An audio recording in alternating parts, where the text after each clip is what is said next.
The painting had hung in my living room for 18 months. A small impressionist landscape that caught the morning light perfectly through my apartment's east-facing window. To most people it looked like a pleasant but unremarkable piece. Soft brushstrokes depicting a garden path lined with water lilies, the kind of thing you might find at an upscale hotel or a doctor's office. To me it represented something much more significant. My first major acquisition as a professional art dealer. Dad had been eyeing it skeptically for months during his monthly check-in visits, which had become increasingly frequent since I'd quit my job at the marketing firm 2 years ago to start my own gallery business. "Madison, honey," he'd said during his last visit, gesturing at the painting with his coffee mug. "I don't understand your taste in art. This looks like something a college student would hang in their dorm room." I just smiled and changed the subject, the way I'd learned to do whenever Dad shared his opinions about my life choices. There was no point in explaining that the college dorm painting was actually an early Claude Monet, part of his lesser-known garden series, or that I'd acquired it through a private estate sale for significantly less than its auction value. Dad preferred his art obvious and expensive-looking, large abstracts with bold colors and thick frames, the kind that announced their importance from across a room. Subtlety wasn't his strong suit, whether in art or in life. "I think it's pretty," I'd said simply, which had earned me another lecture about investing in quality pieces that hold their value. Now, on a rainy Thursday afternoon in March, Dad stood in my living room again, but this time he wasn't just criticizing my decor. He was removing it. "Madison, you won't even miss this thing," he announced, carefully lifting the small canvas from its hook on the wall. "It's been sitting here gathering dust while I've been looking for something to brighten up the office." "It hasn't been gathering dust, Dad. I look at it every morning." "That's exactly the problem," he continued, wrapping the painting in the blanket he'd brought from his car. "You're wasting your time staring at mediocre art when you should be focused on building a real career." My brother Kevin laughed from his position on my couch, where he'd been scrolling through his phone while Dad conducted this latest intervention. "Come on, Madison. Dad's doing you a favor. That thing screams, 'I shop at Target Home Goods.'" Mom, who had been quietly examining my bookshelf, turned around with her diplomatic smile. "Sweetheart, your father's office could really use some personality. And it's not like you paid much for it, right?" "Actually, I'd paid $180,000 for it, but they didn't need to know that. They also didn't need to know that I'd had it authenticated by 3 separate experts, or that similar pieces from Monet's private garden series had sold at auction for between $2.80 and $4.2 million. "It's fine," I said, watching Dad bundle up what was essentially a small fortune in 19th-century French Impressionism. "Take it. See." Dad beamed, clearly pleased with what he interpreted as my cooperation. "This is exactly what I've been trying to tell you, Madison. You need to stop getting attached to things that don't matter and start focusing on what does." Kevin looked up from his phone. "Plus, Dad's office gets way more foot traffic than your apartment. More people will actually see it there." "That's true," I agreed.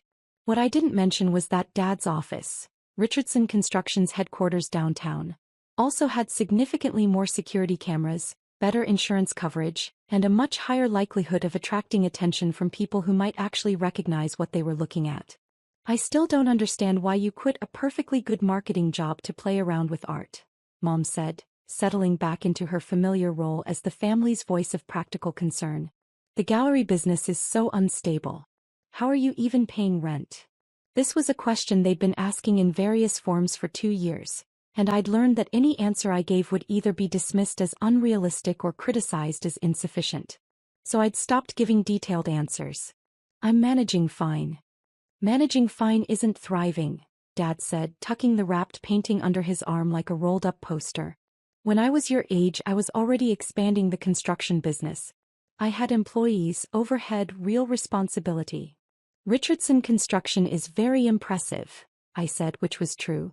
Dad had built his company from a 2-man operation to one of the most successful commercial contractors in the state. He employed 47 people and had an excellent reputation for quality work and fair dealing. He also had absolutely no appreciation for any form of success that didn't look exactly like his own. "The point is," Dad continued, heading toward the door, "you need to think bigger, Madison. This art dealer fantasy is just postponing real adulthood." "Art dealer fantasy," I repeated. "You know what I mean. running a proper business, having employees, contributing to the economy in a meaningful way. I walked them to the elevator, listening to Dad explain how the painting would add some class to his office conference room, where it would be seen by people who actually understand quality. Just promise me you'll think about what we discussed, Mom said as the elevator doors opened. That marketing position at Kevin's company is still available. I'll think about it, I lied. After they left, I stood in my living room looking at the pale rectangle on the wall where the Monet had hung. The morning light would look different tomorrow without those soft blues and greens to catch it. I pulled out my phone and called Elena Vasquez, the director of authentication at Sotheby's New York, who had become both a professional contact and a friend over the past 3 years. Elena, it's Madison. I need to report a location change for the Monet. The Garden Series piece. Don't tell me you're finally consigning it. Not exactly. My father just borrowed it for his office. He thinks it's worthless. Elena's laugh was sharp and delighted. Your father took a $3 million Monet because he thinks it's worthless? He called it a college dorm room decoration. Madison, you have to be kidding me. I wish I were. He wrapped it in a blanket and carried it out like a rolled-up movie poster. Where did he take it? His construction company offices downtown. Richardson Construction on 5th Street. The same father who keeps telling you to get a real job. The very same. Elena was quiet for a moment and I could practically hear her calculating possibilities. Madison, this could be educational for him. I was thinking the same thing. How attached are you to maintaining family peace? I looked at the empty wall again, thinking about 2 years of interventions and lectures about my unsustainable lifestyle. Not as attached as I used to be. Good. Because I have an idea. Elena's plan was elegant in its simplicity. As the authentication director, she maintained relationships with insurance companies, galleries, and private collectors around the world. Part of her job involved tracking the location and status of significant pieces, particularly those that might be at risk of theft or damage. I'll call his office tomorrow morning, she explained. I'll say we've been tracking the location of a missing Monet, and our records show it may have been moved to their building. Will that work? Madison, when Sotheby's calls about a missing $3 million painting, people take it very seriously. Especially when we mention potential legal liability. The next morning I was at my own gallery, a small but well-appointed space in the arts district that specialized in 19th and early 20th century European works, when my phone rang. It was Dad and he sounded confused. Madison, honey, something very strange happened this morning. What kind of strange? Someone from Sotheby's auction house called the office asking about a painting. They seem to think we had some valuable piece that belongs to them. I tried to keep my voice neutral. That does sound strange. The woman was very insistent. She said they were tracking a Monet, like the famous painter, and that it might be in our building. A Monet? That is weird. I told her we didn't have anything like that. I mean, the only painting in my office is that little landscape I got from you yesterday, and that's obviously not worth anything. Obviously. But Madison, here's the really strange part. She described the painting perfectly. The garden path, the water lilies, even the size of the frame. I felt my pulse quicken. Really? She's insisting on sending someone over to look at it. Some kind of authentication expert.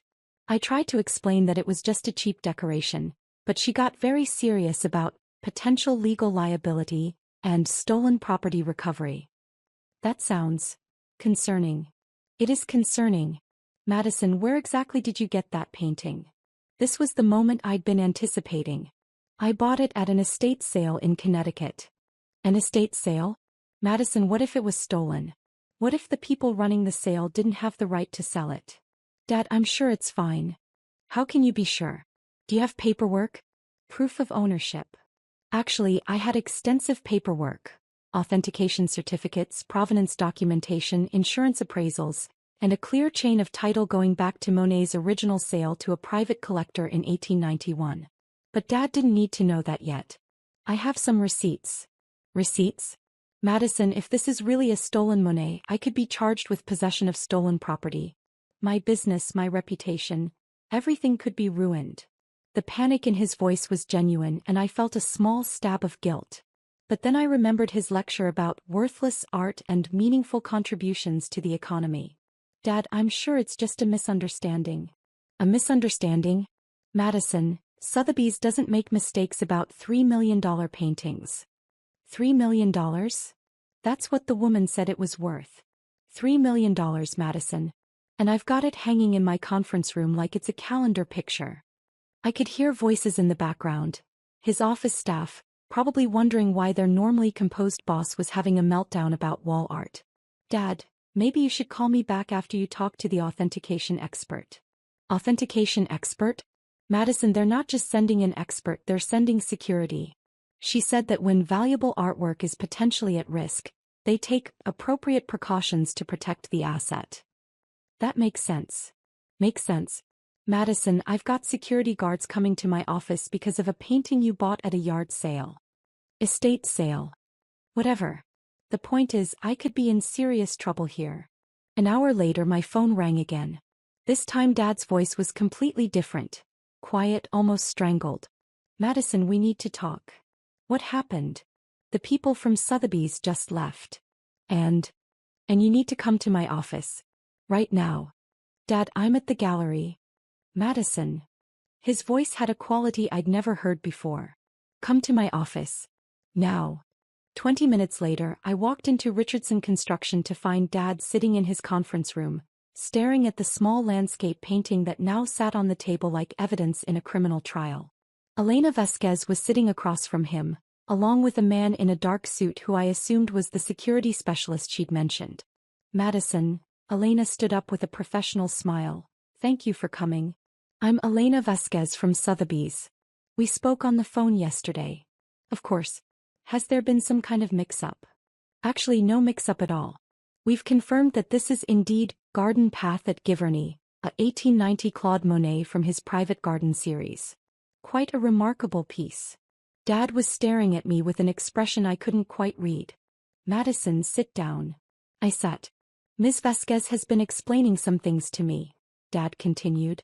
About this painting, about its value, about how someone would go about acquiring such a piece. It's quite fascinating actually, Elena said, settling back into her chair. This particular work was sold at a private estate auction 18 months ago. The consignor was very selective about potential buyers. They wanted to ensure the piece went to someone who would truly appreciate its significance. 18 months ago, Dad repeated slowly. Yes. To a private collector who specializes in late 19th century French Impressionism. Someone with extensive knowledge of Monet's work and access to the kind of capital required for such acquisitions. The man in the suit, who Elena introduced as James Morrison from their security division, opened a tablet and showed us an image of the painting alongside several documents.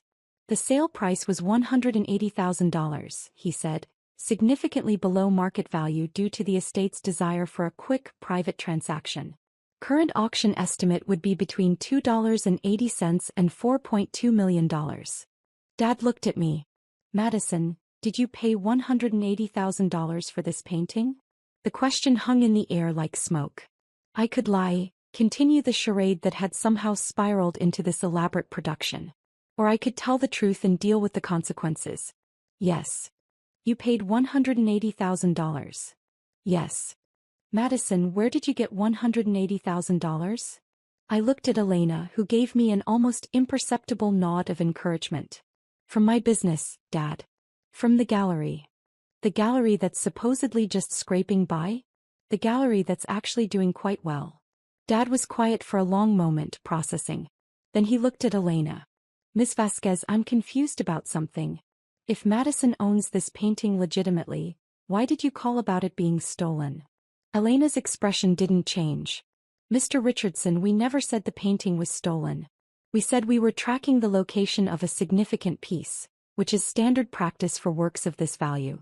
When high-value art changes location, especially without notice, it raises flags in our security protocols. But you mentioned legal liability, which exists whenever someone handles artwork of this value without proper insurance and security measures. Your daughter, as the owner, has the legal right to place the piece wherever she chooses. But as a business owner, you'd want to be aware of the liability implications of housing a $3 million asset. Dad turned to me slowly. So you let me take a $3 million painting to hang in my conference room. I tried to tell you it was valuable, but you said it was worthless. Madison, there's a difference between valuable and worth $3 million. Is there? Because yesterday you told me I needed to stop getting attached to things that don't matter and focus on what does. The silence in the room was profound. Elena and James were trying to look professional while clearly enjoying the family drama unfolding in front of them. Madison, Dad said finally, why didn't you tell me? Tell you what? That you could afford to buy paintings worth hundreds of thousands of dollars. That your gallery was successful. That you're apparently wealthy. I looked around the conference room, at the awards on the walls celebrating Richardson Construction's achievements, at the photos of Dad with mayor and city council members, at the evidence of everything he'd built and was proud of. Because you never asked, Dad. You assumed. I assumed what? That I was failing. That my business was a fantasy. That I needed your advice and intervention to become a functioning adult. Dad's face flushed. I was trying to help. You were trying to manage me. There's a difference. Elena cleared her throat diplomatically. Perhaps we should discuss the practical matters. Mr. Richardson, the painting is currently uninsured and unprotected in your office.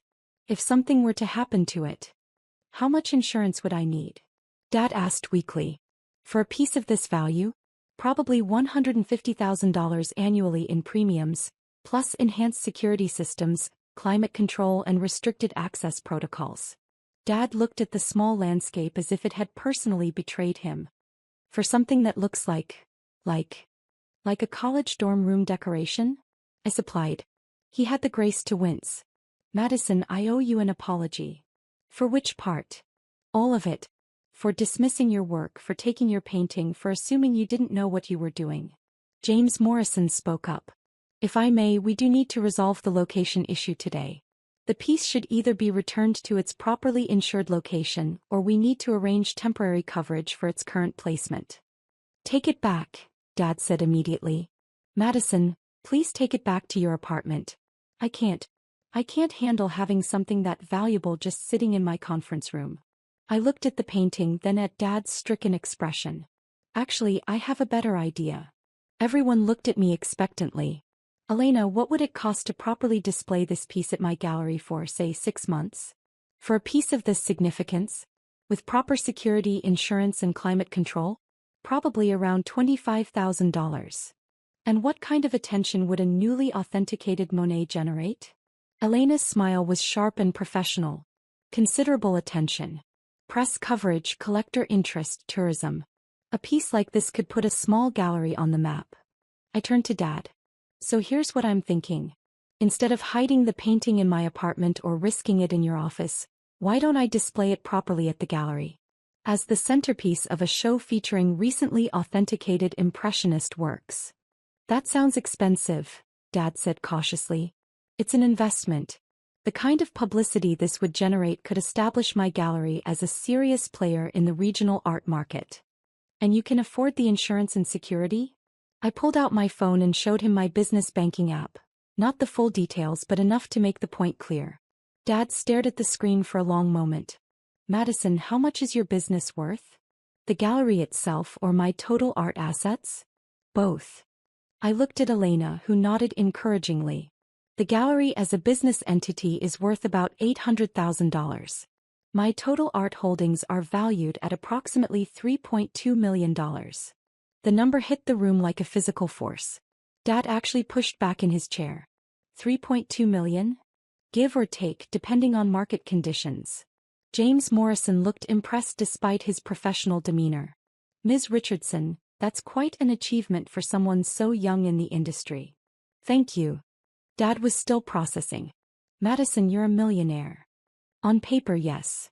And yesterday I was lecturing you about getting a real job. Yesterday you were trying to help me based on what you thought you knew about my situation. Elena stood up, clearly sensing that the family discussion needed privacy. Why don't James and I give you some time to talk? We can handle the paperwork for the authentication and discuss display options later. After they left, Dad and I sat in his conference room looking at the small painting that had somehow blown up both our assumptions about each other. Madison, I feel like an idiot. You're not an idiot. You just didn't have all the information. I should have asked more questions instead of making assumptions.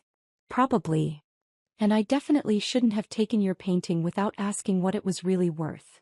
Definitely not. Dad managed a weak smile. So what happens now?